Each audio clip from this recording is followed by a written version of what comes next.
What do you do when you have a nail? You smash it with a hammer. And if Russia is the nail, Ukraine has the perfect hammer, the AASM Hammer.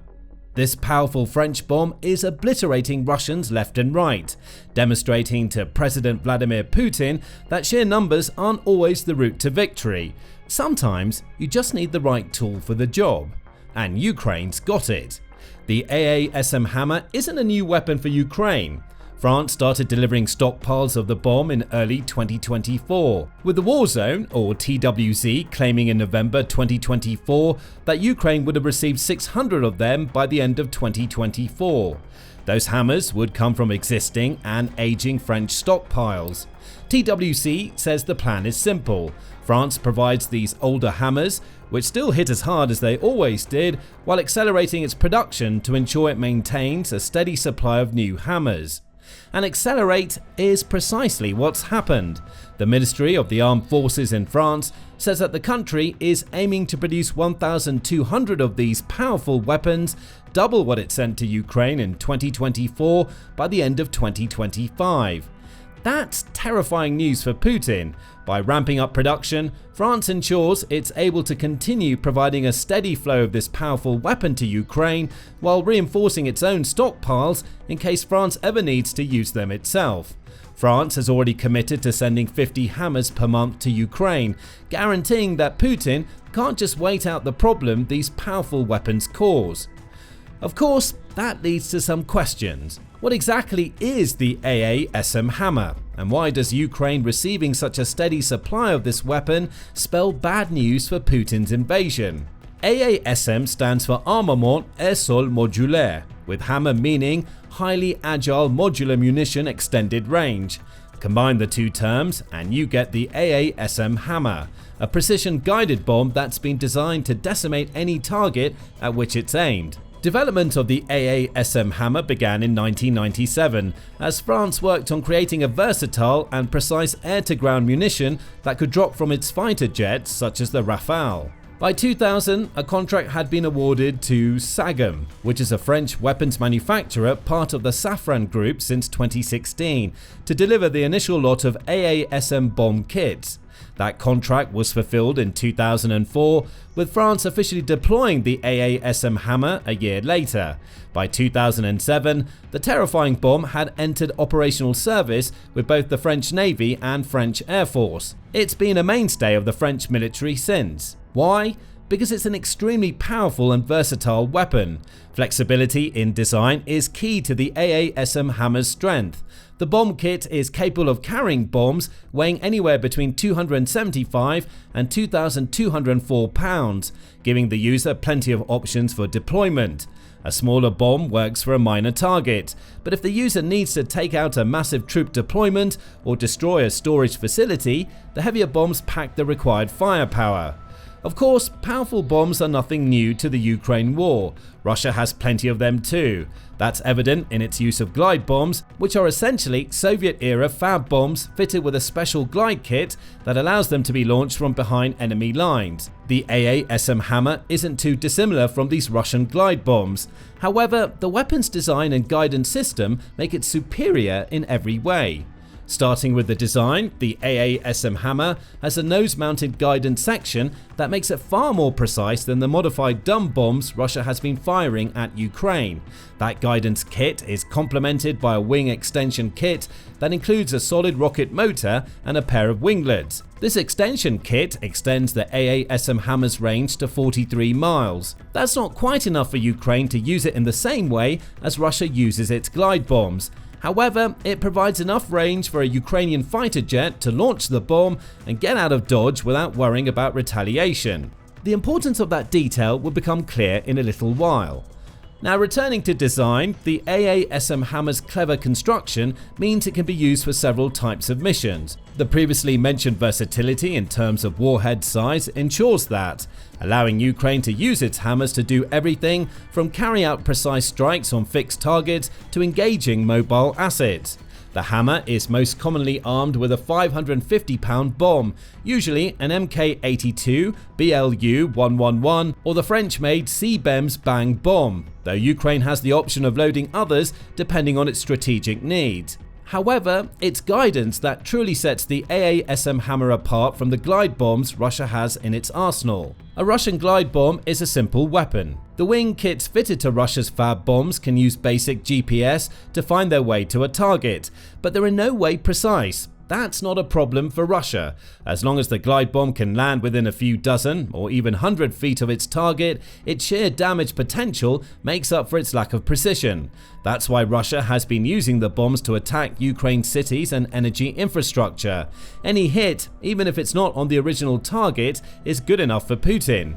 The flip side to this strategy is that Russia has to deploy more glide bombs whenever it wants to hit a specific target. That's not a problem for the AASM Hammer. It offers several options for guidance systems depending on the mission requirements. The base version of the bomb combines GPS with an inertial navigation system, or INS, which is already far superior to anything packed into the kits Russia uses to make its glide bombs. This hybrid guidance system allows Ukraine to use the AASM Hammer in all weather conditions. It also makes the weapon precise, super precise. The base version of the AASM Hammer has a circular error probable of just 32 feet and 10 inches, meaning it's almost guaranteed to score a direct hit or at least touchdown in close range of its target. If Ukraine needs extra precision, it can also use a version of the rocket that has a semi-active laser homing system. With that system, the AASM Hammer lands within 3 feet and 3 inches of its target. This laser system, in addition to an infrared guidance system that offers similar accuracy, is only available in variants of the AASM Hammer. Still, they demonstrate just how effective the weapon can be for Ukraine. Where Russia needs to use multiple glide bombs to ensure it lands a direct hit on a target, Ukraine can use 1 or 2 AASM Hammers to cause an equivalent amount of damage. So, the AASM Hammer is a very impressive weapon. But how is Ukraine using it? There are plenty of examples, both in terms of Ukraine adapting its flying platforms to be compatible with the Hammer and of it actually using the Hammer to obliterate Russian forces. On the adaptation front, perhaps Ukraine's most impressive use of the AASM Hammer comes from the innovative way it tweaked its Su-25 aircraft to fire the bomb. That shouldn't be possible. The Su-25 is a Soviet-era aircraft introduced in July 1981 as a Russian counter to the US-built A-10 Warthog. It's a single-seat support aircraft, meaning it's not even designed to be a major attacking force. However, Ukraine has found a way to turn this otherwise old and humble aircraft into a distinct threat to Russia. Toward the end of 2024, photos began to emerge of Ukrainian Su-25s that had been adjusted to carry the AASM Hammer. One of the pictures, published by Defense Express, demonstrates that Ukraine has carried out upgrades on some of its Su-25s by equipping them with the same pylon configuration seen on its MiG-29 fighter jets. That pylon serves as the mount for several types of bombs, including US-made smaller diameter bombs, JDAMers, and the AASM Hammer. It's unknown exactly how Ukraine pulled off this integration. However, there may be some clues from a previous example of Ukrainian ingenuity. Earlier in the war, Ukraine adapted 2 more of its Soviet-era aircraft, the Su-27 and MiG-29, to fire AGM-88 HARM missiles. Again, that shouldn't have been possible, but Ukraine pulled it off by connecting the missile's electronics to an iPad stationed in the aircraft's cockpit. The pilot uses special software installed onto the iPad to communicate with their missiles, essentially ensuring no loss of functionality. The odds are that Ukraine came up with a similar workaround for its Su-25s and its AASM Hammers. And that workaround makes the Su-25 far more dangerous than Putin ever anticipated it being. In January 2025, a video emerged showcasing how Ukraine is using its Su-25s to launch AASM Hammers. According to the aviationist, the footage shows a Ukrainian Su-25 flying at low altitude while equipped with a pair of 500+ pound Hammer missiles. That should be a problem. Low altitude flight reduces the already fairly short range of the AASM Hammer. However, the pilot overcomes this problem by executing a brief loft maneuver as he fires, allowing him to make full use of the Hammer's range from a position where it shouldn't be possible. Again, it's Ukrainian ingenuity on display, and it's this type of ingenuity that allows Ukraine to convert what would otherwise be a nearly useless aerial platform into something that Putin's forces must fear. Ukraine has around 40 Su-25s in its arsenal. If all are retrofitted with the pylons that make them capable of firing AASM Hammers, that's 40 aircraft that have suddenly become a major threat to Russia. And it's not just Su-25s Russia has to worry about.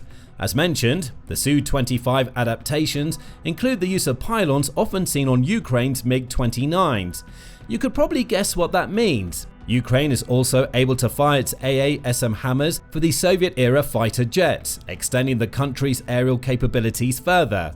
TWZ points out that the pylons used on the MiG-29s seem to be the same that allow the ancient jet to fire American J-Dammer bombs. These two examples highlight how Ukraine can use its AASM Hammers. What Putin would have believed to be a weapon that could only be used via French aerial platforms such as the Rafale is now being integrated into aircraft that his own country built. That will stick in Putin's craw. All he can do is watch as Ukraine innovates. Russia doesn't have access to AASM Hammers. It can't use its own Su-25s and MiG-29s to wreak havoc on Ukraine the same way Ukraine is using those old aircraft to hurt Russia. And speaking of hurting Russia, there also have been several examples of AASM Hammer strikes that showcase how effective the weapon is. Take the weapon's first combat use in Ukraine. The Eurasian Times reports that Ukraine first unleashed its French hammers on March 3, 2024, during an operation in the country's northern military district. The target, Russian forces in the Avdiivka region. At the time, Russia was attempting to take control of a key coke plant in Avdiivka. Putin's forces eventually succeeded, but not before they felt the full force of the AASM Hammer, which Ukraine launched from its MiG-29s to devastate Russian forces on the ground. Photos of the guided bombs even show that some carried inscriptions written by Ukrainian forces. One simply read, "For the children of Odessa, with hatred, without respect." Fast forward to April 23 of this year, and there's another example of the devastating power an AASM Hammer can deliver. This time, Ukraine targeted a Russian military headquarters in Kherson with the bombs, which were again fired from MiG-29s. Footage captured from the strike shows several Russian military personnel entering a two-story building. Moments later, a pair of AASM Hammers hit the building, completely demolishing it and likely killing all of the Russian soldiers inside. This second strike shows the key difference between the French Hammer and Russia's glide bombs. Ukraine can hit any target it wants with the AASM Hammer. Russia discovered that on April 25 following a Ukrainian attack, it simply can't pull off itself with its glide bombs. And now that Ukraine has adapted its Su-25s to fire AASM Hammers, Putin faces a future in which more of his troops are going to be obliterated by these powerful bombs. And obliterated isn't an exaggeration. As RBC Ukraine reported in December 2024, France completed the development of a new 2000 bomb variant of the AASM Hammer late last year. The new kits, which are now being manufactured by a company called Safran, into which the previous developer Sagam was merged, could deliver even more explosive potential to Ukraine's hammer strikes on Russia. They're compatible with Mk-84 fragmentation bombs and the BLU-109 concrete bomb, making them viable options for Ukraine if it needs to take out armoured structures or even large Russian troop deployments. All of this leads to another question. What does Ukraine's increasing use of the AASM Hammer mean for the future of its war with Russia? The first and perhaps most important effect Ukraine's use of the AASM Hammer will have is that it creates the potential for Ukraine to establish more pockets of aerial dominance in its own skies. There have already been some examples of how in this video. Hammer strikes have proven themselves capable of taking out Russian military bases and troop deployments on the ground, which forces Putin to have to think more closely about every tactical move he makes. It would be inaccurate to claim Russia could operate with impunity on the ground before the Hammer arrived in Ukraine. Its forces still had to deal with the ever-present threat of Ukraine's drone hordes in addition to similar weapons such as the US J-Dam. However, drones pack far less explosive force than the AASM Hammer, while J-Dams are in shorter supply. So Russia could operate with some degree of certainty that it wouldn't have to deal with Soviet-era fighter jets delivering explosive fury from the skies when it was trying to assault Ukraine's fortifications. That degree of certainty has now disappeared. The combined strength and precision of the AASM Hammer means they represent a constant threat to Russia's forces. Ukraine isn't at the point where it can systematically introduce the French bombs into every major encounter against Russia's forces. Even receiving 50 Hammers per month doesn't allow that. However, Ukraine's growing stockpiles of the bombs mean that Putin's forces can never feel fully secure, even in the occupied territories of Ukraine. They never know when a lethal AASM Hammer strike is just around the corner. The knock-on effect of this lack of certainty caused by Ukraine being able to create pockets of aerial dominance is that Russia may be more hesitant to launch attacks. That alone is a major boon for Ukraine. Russia has relied on its superior numbers to maintain constant pressure on Ukraine throughout the war. It's that pressure that has allowed it to slowly gain territory in key regions such as Luhansk and Donetsk.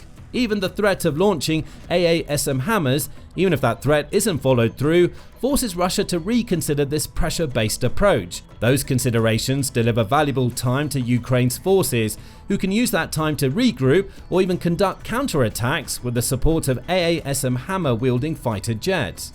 That aerial dominance comes from a key important factor mentioned earlier, the AASM Hammer's range. Now, the French weapon is far from the rangiest that Ukraine has in its arsenal. Its ability to travel around 40 miles means its use is limited to targets on Ukraine's territory and those close to the front lines to boot. However, it's important to consider that range in the context of the Soviet-era aircraft into which Ukraine is integrating the AASM Hammer. Though both the Su-25 and MiG-29 were capable of carrying Russian-made bombs of their own, these were dumb munitions that required the planes to be practically above their targets before they could be dropped. That's no longer the case now that these planes can be equipped with the AASM Hammer. The French bombs increase standoff range while offering the precision Ukraine needs to know that they're still likely to hit their targets. What does that mean from the Russian perspective? In the past, the anti-air systems it installed in Ukraine allowed it to shoot down the Soviet-era jets Ukraine had in its arsenal. The reason was simple: those jets had to get within the range of Russia's defenses to be effective as attacking forces. With a larger standoff range comes the ability to launch bombs from outside the range of those air defenses. Ukraine gains more attacking options. Russia finds itself dealing with the prospect of getting obliterated by French Hammers without the counter threat of being able to take out Ukraine's aircraft in return. In short, the AASM Hammer enables Ukraine to do a whole lot of damage with very little equipment. Every single retrofitted Su-25 or MiG-29 becomes a massive headache for Russian commanders. Every operation now has to account for the possibility that there will be Ukrainian aircraft flying just out of sight that's ready to launch. Plus, don't forget that Ukraine's innovative pylons allow its pilots to conduct maneuvers that maximize the AASM Hammer's range even at low altitudes. That ability makes it even harder for many of Russia's anti-air defenses to hit their mark. Finally, Russia is being forced to consider what the future might hold. Putin already knows that his forces now have to deal with reinvigorated Soviet-era aircraft that have evolved to become more threatening than ever before. However, there's another pair of aircraft that will concern him, the F-16 and the French Mirage. The latter plane has been promised to Ukraine by French President Emmanuel Macron, with the first arriving in February. Guess which weapons are already compatible with those Mirage jets? That's right, the AASM Hammer. It's not yet known how many Mirages France will send to Ukraine. The number will likely grow as the war drags on. Still, each of these types of jets that arrive in Ukraine only increases the battlefield utility of the AASM Hammer. As for the F-16, the AASM Hammer isn't configured to work with that aircraft yet, but that doesn't mean it won't be. According to the Aviationist, many expected Ukraine to work on making the AASM Hammer compatible with its F-16s as soon as the aircraft arrived. That hasn't happened. Instead, Ukraine focused on working out how to fire the bombs from its Soviet-era jets while using the limited number of F-16s at its disposal for air defense. The reason was obvious: Ukraine has dozens of Soviet aircraft and only a handful of F-16s. Better to risk the former when launching attacks rather than the latter. However, Ukraine is also set to receive over 60 F-16s, most of which will arrive in 2025. As those stockpiles grow, the odds are that Ukraine will integrate the AASM Hammer into those jets to give itself even more options on the aerial attacking front. For Russia, this can only mean one thing: Ukraine's air force is growing stronger by the day, and it's all thanks to the AASM Hammer. The question Putin has to answer is simple: how on earth is Russia going to adapt now that Ukraine is ready to drop the French Hammer at a moment's notice? Let us know your thoughts about the answer in the comments below, along with telling us what you think about the AASM Hammer and what it means for Ukraine. And remember to subscribe to the Military Show for more insights into the latest developments in the Ukraine war.